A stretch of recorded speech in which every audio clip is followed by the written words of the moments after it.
से आ गई हूँ मैं सीमा हैदर की नई अपडेट लेके।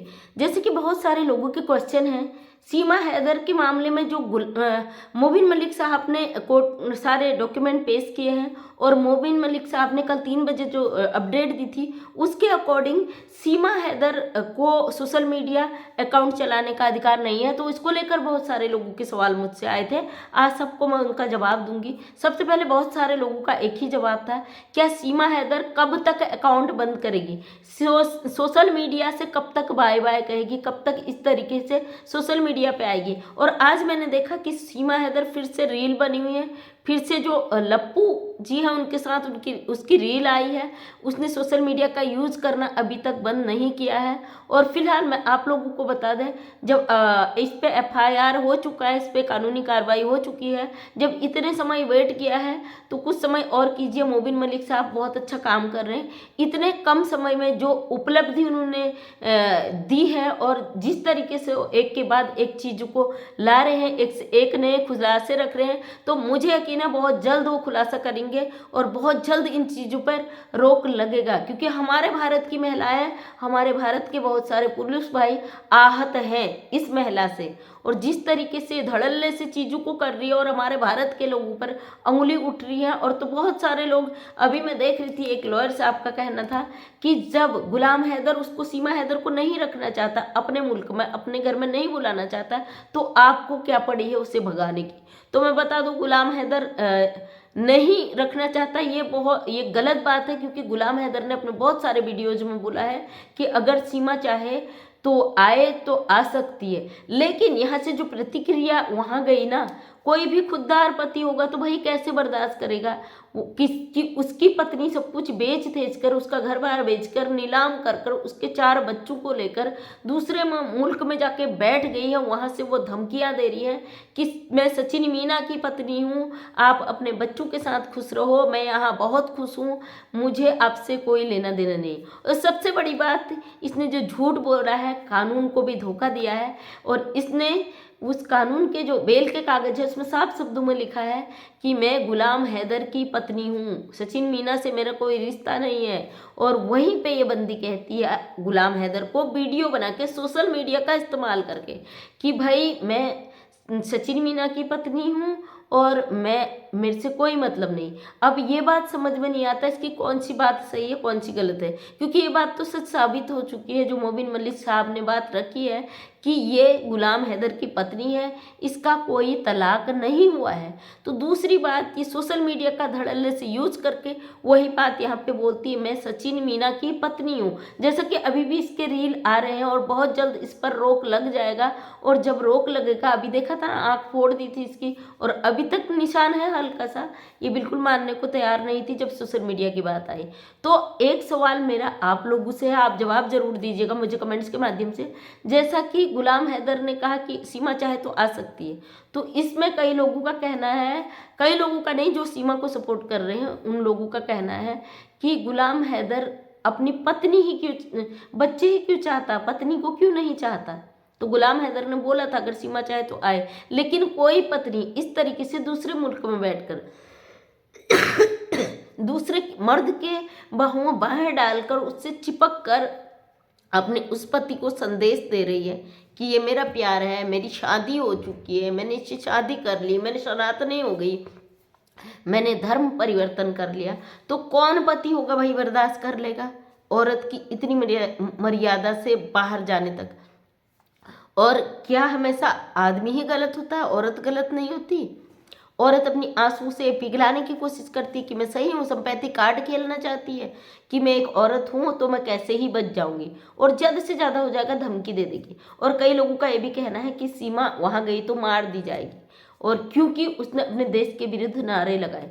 क्या सीमा दूध पीती बच्ची थी या किसी के बरगलाने में उसने ये चीज़ कर दिया था, या सीमा को इतनी बुद्धि नहीं थी, सारी चीज़ें उसे पता है कैसे माइंड गेम खेलना है, कैसे धोखा देना है, कैसे देश को धोखा देना है, कैसे कानून को धोखा देना है, सोशल मीडिया में फेमस कैसे होना है, उसे सब कुछ पता है। अपने बच्चों के जज्बातों से कैसे खेला जाता है उस महिला को सब पता है, और उस महिला ने अपने बच्चों की ज़िंदगी को दाव में लगा दिया। आज मैं हैदर भाई का वीडियो देख रही थी जिसमें कई लोगों को ने थैंक यू भी बोला है।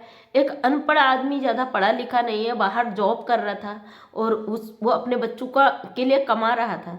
तो इसने जो एलिगेशन लगाए हैं कि मुझे मारता था, प्रताड़ित करता था, ये करता था, तो इसने जो प्रॉपर्टी बेची है वो कैसे, इसकी मतलब दोगली नीति ना, किसको धोखा दे सकती है समझ में नहीं आता है। जो आप लोग सपोर्ट कर रहे हो, अपने देश की बहनों पर आप सवाल खड़े कर रहे हो, तो फिर ये चीज़ें देखो ना। एक औरत है तो इसने भी तो इनलीगल कई चीज़ें की, इसने कानून को धोखा दिया, दो दो बातें कही।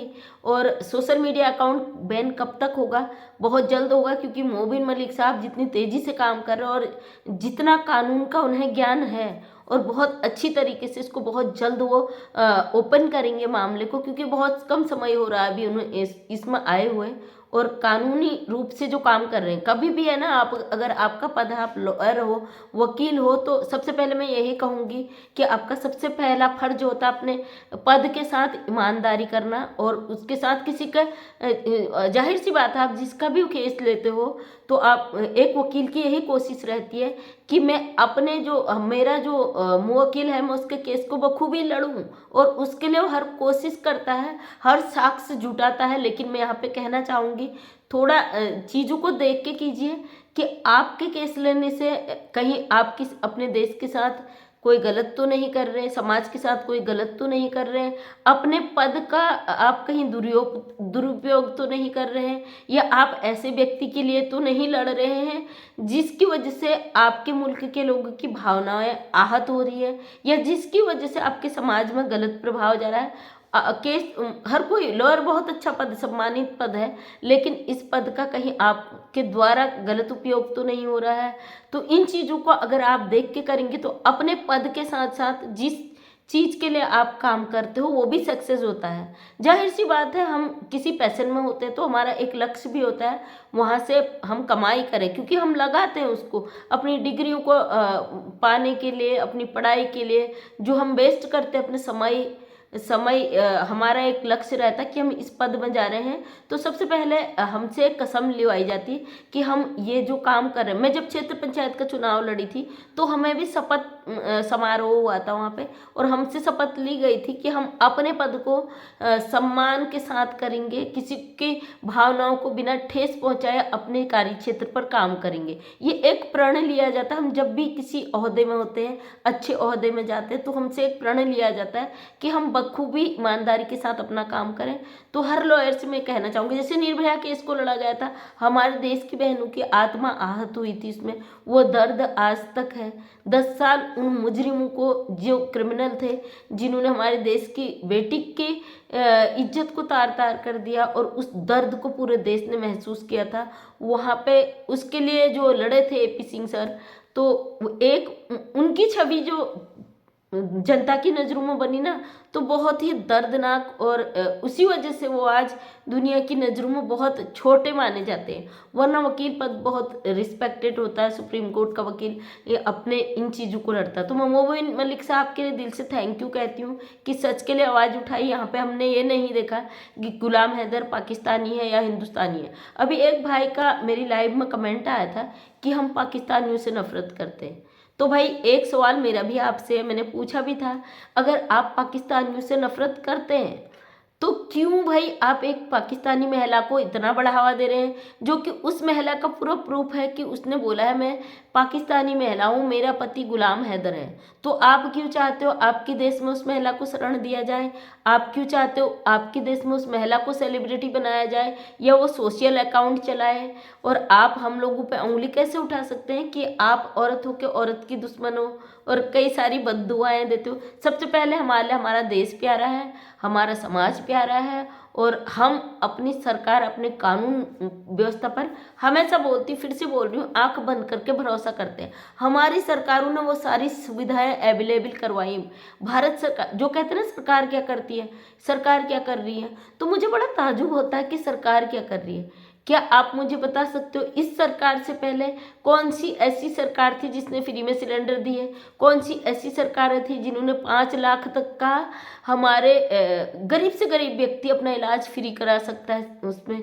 और कौन सा अभी जब कोरोना काल आया था हमारे देश में 2-2 बार राशन फ्री बट गया था भाई, अभी भी बट रहा है, फ्री में राशन मिल रहा है, तो कोई घर भूखा नहीं था। आज ना रामराज, सच में ही कहते हैं रामराज है। आज के समय में कोई भी परिवार भूखा नहीं रह सकता है। गरीब से गरीब लोग भी हाई फाई शादियाँ कर रहे हैं क्योंकि समूह द्वारा उनको घर बैठे लोन मिल जा रहा है, घर में बैंक खुद आ रहे हैं लोन देने।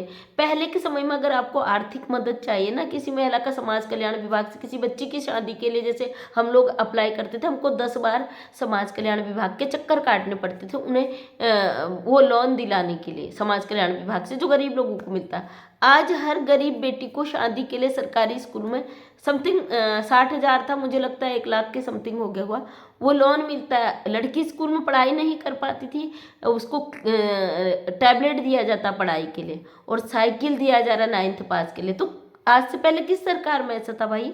क्यों आप सरकारों पे सवाल खड़े करते हो? मैं एनजीओ चलाती हूँ, मुझे पता है ना, हम जब विभागों से योजनाएं मंजूर करा के पब्लिक के बीच तक लाते हैं तो हमें पता हमारी सरकार बहुत अच्छा काम कर रही है और हम कभी भी अपने सरकार की बुराई नहीं सुन सकते। ये तो विदेशी महिला है, इसको क्या हक था कि हमारे देश में आए? ये आज मोदी मोदी योगी करके जपती है, उनकी फोटो को लगाती है, और लेकिन अपने मुल्क की जहाँ से 40 साल ये काट के आई वहाँ उनके विरुद्ध नारे लगाती है। तो क्या प्रमाण है भैया कल के दिन हमारे देश के खिलाफ नहीं जाएगी? अपने बच्चों के भविष्य को ये दांव पे लगा चुकी है। इसको पता है इसके बच्चों को अगर नागरिकता नहीं मिलती और शिक्षा से वंचित रह जाएंगे और कुछ ऐसा नहीं कर पाएंगे काम जो पहले आए हैं लीगल तरीके से आए हैं, उन लोगों को भी यहाँ पे नागरिकता नहीं मिली है, इसका तो सवाल ही पैदा नहीं होता। लेकिन ये कहती है मुझे नागरिकता मिलेगी। इसके जो चाहने वाले कुछ लोग हैं वो बोलते हैं जिस दिन उसे नागरिकता मिलेगी हम ये करेंगे। इसके इतने लाख फॉलोवर हो गए। मतलब आप हमारे मुल्क में हो, हमारे देश के लोगों को चैलेंज करते हो कि इतने लाख फॉलोवर हो गए। कहाँ से आए भाई फॉलोवर? हो हमारे इंडिया के, हमारे भाई बहन, हमारे देश के लोग हैं। और कम से कम सीमा का जो एटीट्यूड था वो डाउन गया मोबिन मलिक साहब की वजह से। और हैदर भाई ने जो किया अप्लाई तो बहुत अच्छा काम किया, क्योंकि ये पहले हो जाना चाहिए था। लेकिन कुछ लोग बरगला रहे थे, कुछ लोग चाहते थे कि इनको आपस में लड़वा दिया जाए और वहाँ से कोई कार्रवाई ना हो सके। और मोबिन मलिक साहब जो अंसार बर्नी साहब हैं जिन्होंने ये कदम उठाया, तो मैं उनका थैंक यू कहती हूँ कि आप जैसे लोग, आप जैसे समाज सेवी लोग और आप जैसे वकील जो हमारे देश में अगर इस तरीके से कानून व्यवस्था के तहत काम करता है तो 100% इंसाफ मिलता है। अभी भी कई लोग, मुझे ऐसा लगता है कि सीमा को सपोर्ट कर रहे हैं, उसे बचाने की कोशिश करेंगे, जबकि उन्हें पता है कि अब कोई भी ऐसा रास्ता नहीं है कि सीमा बच पाए। क्योंकि मुझे लगता है मोबिन मलिक साहब जो काम कर रहे हैं उस तेज़ी से काम कर रहे हैं कि वो कोई भी ऐसा एविडेंस नहीं रहने देंगे जिससे ये इसका खुलासा ना हो। सारी चीज़ें खुलेंगी, ओपन खुलेंगी और चीज़ें सामने आएंगी, हमें पूरा भरोसा है। और जिन लोगों के बहुत सारे सवाल थे कि कब अकाउंट बंद होगा, तो आप लोगों से कहती हूँ इतना समय वेट कर लिया, थोड़ी और वेट करिए। जब कार्रवाई शुरू हुई है ना तो बहुत जल्द इस पर हो जाएगा। जब सरकार होती ना भावनाओं पे नहीं चलती। लोग कहते हैं नहीं बंद करेगी, ये नहीं करेगी। अरे जब फैसले आते ना तो बड़े बड़े पिघल जाते हैं, उनको भी रुकना पड़ता है। ये किस खेत की मूली भाई, ये किसके दम पर कर रही, कैसे कर रही, वो सब छुप जाएंगे, नहीं आएंगे सामने जब कानून का फैसला आएगा। क्योंकि मोबिन मलिक साहब ने बोला है जो भी इसमें इन्वॉल्व होंगे और जो पाए जाएंगे वो भी निकाले जाएंगे। तो इसलिए वेट कीजिए, बहुत जल्दी अच्छा होगा। और रही बात इसकी, तो कुछ दिन और चैन से रहने दीजिए, क्योंकि अब तो कानूनी कार्रवाई शुरू हो गई और डेली नए अपडेट आपको मिलते रहेंगे। तो थैंक यू सो मच दोस्तों। मैं मंजू विश्वकर्मा हल्द्वानी उत्तराखंड से एक छोटी सी सोशल वर्कर हूँ और अपने वीडियो के माध्यम से समाज में कुछ अच्छी प्रेरणा लाने की कोशिश करती हूँ। अगर आपके जीवन में भी ऐसी कोई प्रेरणा भरी आपकी स्टोरी है जिससे समाज को अच्छा एक मोटिवेशन मिल सके, समाज में एक अच्छी प्रेरणा मैं दे सकूं, तो मैं अपने चैनल के माध्यम से ज़रूर रखना चाहूँगी। नेक्स्ट टाइम मेरा वीडियो देखना चाहते हैं चैनल को सब्सक्राइब कर लें। डेली सुबह 8 बजे मेरा वीडियो आता है, उस पर अपना प्यार बनाएं ताकि मैं इसी तरीके से और मोटिवेट होकर आपके लिए अच्छी अच्छी वीडियो लाऊं और समाज को एक अच्छी दिशा में प्रेरणा देने में मदद कर पाऊँ। तो थैंक यू सो मच, तहे दिल से आपका धन्यवाद।